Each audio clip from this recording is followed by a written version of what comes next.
the question I would have is, I think most people assumed that the Niners would not be big players in free agency because of the Purdy deal and all the needs that they have. But the rumor this week about T. Higgins, now there was an awful lot of people kind of poo-pooing it, and I do understand why, because he's a big name guy, and it seems like overkill. Right? Oh, it's like, you've got Aiyuk, you just paid him. You got Debo, you paid him. You have Pearsall, you have all these guys. Right. But then when you look at this wide receiver core closer, Aiyuk suffered a very serious injury. I would say you can't expect him back before, probably mid to late October. And I don't know what he's going to be. I mean, I think there's a very good chance that he is a diminished player from what we expect to see from Brandon Aiyuk. That was a major, major injury. I know you don't just come back with no repercussions. Yeah. And then Debo, Debo, my buddy's a realtor. He called me this week and he's like, dude, Debo put his Morgan Hill house on the market. Did he? Okay. And so, Debo very easily could be traded. Yeah. There's not a lot of incentive to cut him, but I could see them potentially trading Debo. I could too. Man. So I mean, Pearsall has a very limited, success deal. Only the last couple games was he pretty good. Cowing was still very much a question mark. Chris Conley's a free agent. Juwan Jennings is there. He's solid, but I mean, you need more. And I looked at the draft, and the draft does not have. This is not a good year for wide receivers. Yeah. It's a great year for running backs. It's a great year for tight ends. It's a great, incredible year for defensive tackles. It's a totally lousy year for quarterbacks, and it's a really bad year for wide receivers. So, I mean, just to put it in perspective, Teteroa McMillan from Arizona is the best wide receiver in the draft. He was Jacob Cowing's teammate there at Arizona last year. 2 years ago. He's an incredible talent, right? But he's probably going to go in the top 5. And then there's Luther Burden from Missouri, and he's probably going in the top 10. But so then there's a big drop-off. And none of those guys, Egbuka, Isaiah Bond, Trey Harris, I don't think any of those guys could go 11th overall. And then you look at the depth, and the depth just isn't there. There's a couple of players that are interesting at wide receiver, but this is not your vintage wide receiver draft. The best wide receiver at the Senior Bowl this week was Tez Johnson from Oregon, but he's 155 pounds. Yeah, he's no, that's not 5'9", going to work. 155. Yeah. That's so small. Yeah. So, I mean, it's not a great wide receiver draft. That's for sure. And so, you know what? At first blush, I'm like, no, T. Higgins doesn't fit. But it makes perfect sense. One, if you're going to ask Brock Purdy to get, to hammer out a favorable deal, if I'm Brock Purdy, the only way I want to take any less money is if you're going to turn around and either spend that money on an offensive lineman or a wide receiver that can help make me better. If you have T. Higgins, if you're Brock Purdy, I think, Brock Purdy had to do a lot this year. Why? Because Debo wasn't Debo. Aiyuk wasn't there. CMC wasn't there. His weapons dried up, and suddenly he had to hold it more, run with it more, and there was a lot more pressure on him, and we saw the results. He kind of backslid. But you know what? It's like if you could say, kind of like they added Hargrave, if you could add a T. Higgins, I mean, it's not a great wide receiver draft. It's not a great wide receiver free agent market outside of Diggs and Higgins. So I don't know if there's anything to it or not, but I would say this. If I'm the 49ers, I like the idea of T. Higgins. Why? Because I think they could go, Paulie, sign Purdy, improve their offensive line, improve their defensive line, improve their linebacking core, have a very, very good offseason, and then get to training camp and be like, we don't have enough wide receivers because, we traded Debo and Aiyuk's not going to be ready till midseason. And so week 1, we're going to put JJ and Pearsall out there. And if anybody has a hamstring injury, now we just have, just the worst wide receiving core of all time out there. So I don't want to see their whole season derailed because of a lack of wide receivers. And yet I don't want to see them necessarily draft a wide receiver in the first round again. They did that last year. So, it's one of those things where how the pieces come together are going to be really, really interesting. And I would say, even though T. Higgins seems like a wild stab, a lot of people are saying, "Oh, sign Drew Dahlman," who's a pretty good center. But you have other centers. You have Nick Zakelj, you have Drake Nugent, you have Brendel. It's a pretty good draft for centers.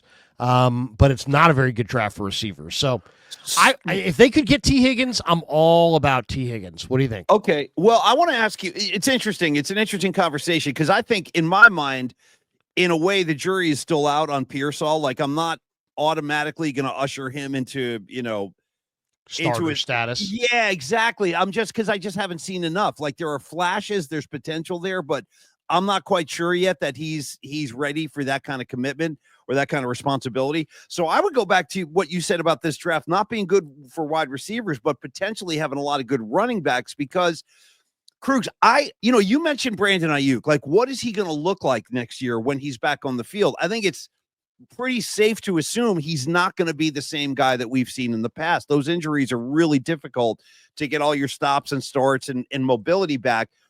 But let's talk about the running backs in the draft because the same question in my mind, Larry, applies to CMC. Like, I don't know what we should expect from Christian McCaffrey at this point. Like, when he comes back, what kind of version of Christian McCaffrey is he going to be? Is he going to be the 2023, NFL Offensive Player of the Year Christian McCaffrey or the Christian McCaffrey that had a hard time staying on the field last year? So is that something you think they should consider also? Not only wide receiver, but maybe because what's left? I mean, I don't know.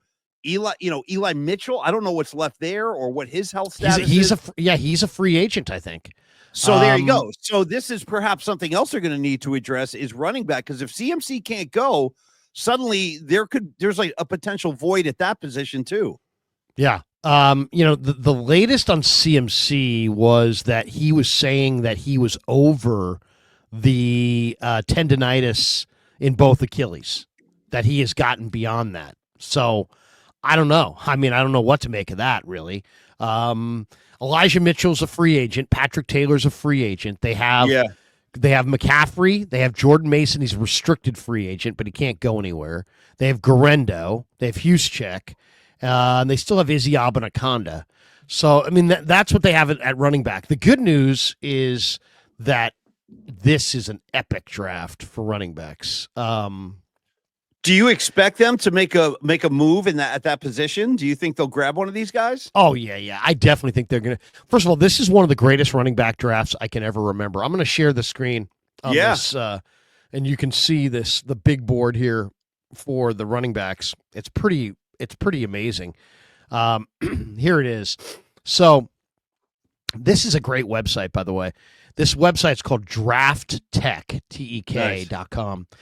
And basically they have this thing where you can go and they will give you the rankings by position of all the best players in the draft, right? And then what it gives you is the rankings. And then over here, it has the bio. Nice. And you can click on anybody's bio, and then it takes you right to the bio of their, like the Boise State bio for Ashton Gianti. And so now you're on the Boise State bio and you're reading his bio. So it's a really great site. Nice. Wait a second. Let me go back. So I just wanted to show you this screen, though, because the running back draft this year is freaking amazing. Ashton Gianti from Boise State averaged like 12 yards a carry. He's a tremendous back. But Omarion Hampton from North Carolina, awesome back. Cam Scatabo is a Niner fan. He's actually a Sacramento kid, I believe.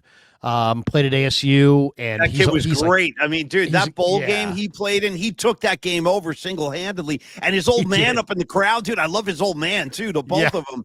I mean, that kid, he won me over. He's the real deal. Yeah. He's 5'11", 215, but he's kind of a Juszczyk type. Like if they're looking to remove on from Juszczyk, Scatabo might not be bad. But I mean, that's just the beginning. Caleb Johnson from Iowa is amazing. These two guys from Ohio State, Travion Henderson and Quinshon Judkins. These guys are really, really good running backs. I mean, both those guys are, I think, Pro Bowl running backs in the NFL. Ollie Gordon from Oak State's a stud. Dylan Sampson from Tennessee, our friend Doug Hendrickson, the sports agent. He's representing Dylan. He's a hell of a back. R.J. Harvey is a good back. Devin Neal from Kansas. DJ Giddens. I had Matt Miller on from the ESPN's draft guy guru. He likes DJ Giddens quite a bit from K-State. Jarquez Hunter from Auburn's a hell of a back. And it's even more. I mean, Raheem Sanders from South Carolina is a tremendous running back. Taj Brooks was at the Shrine game. He's 5'9", 230. And then there's even more. Damian Martinez from Miami is a stud. Brashard Smith from SMU is a monster. Nice. Bayshul Tootin from Va-Tech back. This kid from Delaware, Marcus Yarns, is kind of like a Raheem Mostert. He's 5'10", 190 pounds, but he's like got 4.3 speed. He is an amazing player. I mean, and there's more. This kid down here, Ja'Cory Krosky Merritt, was the MVP of the Shrine game Thursday night. Really fast running back. And there's even more. Mario Anderson from Memphis is a star. Bowling ball back, but he was the MVP of the bowl game. Nice. Montrell Johnson from Florida is amazing. Ulysses Bentley from Ole Miss is really good. Quentin Cooley from Liberty is 5'7", 220 and breaks tackles. Jalen White from Georgia Southern's an incredible athlete. There's just so many great running backs in this draft that absolutely, this is the draft where you get yourself like maybe two running backs. Maybe you get one in the draft and one after the draft. Yeah.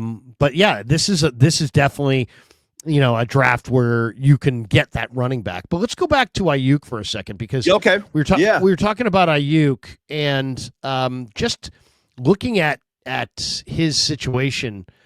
I don't know. I mean, what can you expect, for him to do this year? I mean, that's the thing. Yeah, it's hard to tell. I don't know what you can expect out of him. Right. Right. I would love to think. So he signed his 4-year, $120 million extension August 29th. October 20th, he took a hit to the knee in the Chiefs game and tore the ACL, the MCL, and the meniscus. Ugh. And so nobody knows how good he's going to look when he gets back. I mean, just by comparison to other guys, Paulie, in 2023, Hufanga tore his ACL November 19th. Okay. He missed the entire offseason training program and made his debut week 3 the next year against the Rams. But he didn't tear his MCL or his meniscus, and he was able to come back in 10 months. Yeah. So Aiyuk's comeback, I think, by just logic, would tell you it's going to take longer, considering his knee damage was more brutal than Hufanga's. So I would say there's no doubt Aiyuk is going to miss OTAs. Mm-hmm. He's going to miss minicamp. He's going to miss training camp.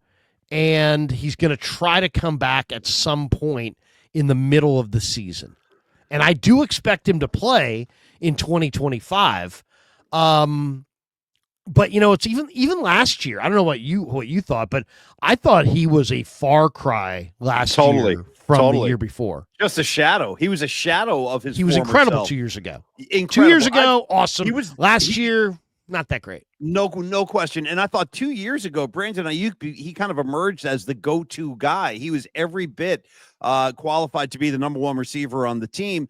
Last year, no, he was not the same guy. And I do attribute a lot of that to his holdout. He missed camp. He missed all the workouts. And you got to be in the rhythm of camp and you got to be in the rhythm with your teammates. And he certainly was not. And then the injury comes. Now, if they do get rid of Deebo Samuel, if Brandon Aiyuk is not the same player, which is an extremely likely scenario, this goes back to your point about they're going to have to address the wide receiver position. Because again, like I'm not sold on Pearsall. With all due respect, it's a great story and I want him to succeed, but I can't just assume it's not personal or anything. No, we all love. Yeah, I mean, it's a great story. Exactly. I mean, exactly. It's just we haven't seen it with any consistency. But yeah, I mean, that's the question. I mean, it's like I know Ayuk's coming back in 2025. Yeah. But I mean, he was a shell of himself last year, and I would say it's very much up in the air whether or not he regains that pre-injury form. And That's even it. if he does, what are the odds that he does that in 2025? Not very likely. Yeah. Yeah. So, I mean, if Debo looked diminished this year, and I think they may wind up trading him. But if they traded Debo and Ayuk's not ready, and they're absolutely, they get to week 1 and they're like, last year we won 6 games. We're in our go window. Do you really think they're going to be in their go window with Ricky Pearsall and Juwan Jennings? No, exactly. No way. Exactly. I mean, even if you increase the workload for George Kittle and you make him more of a featured receiver, which is always a good move because when he's involved with the ball in his hands, good things happen. But he's got too many blocking responsibilities. So, yes, they have to get somebody at that position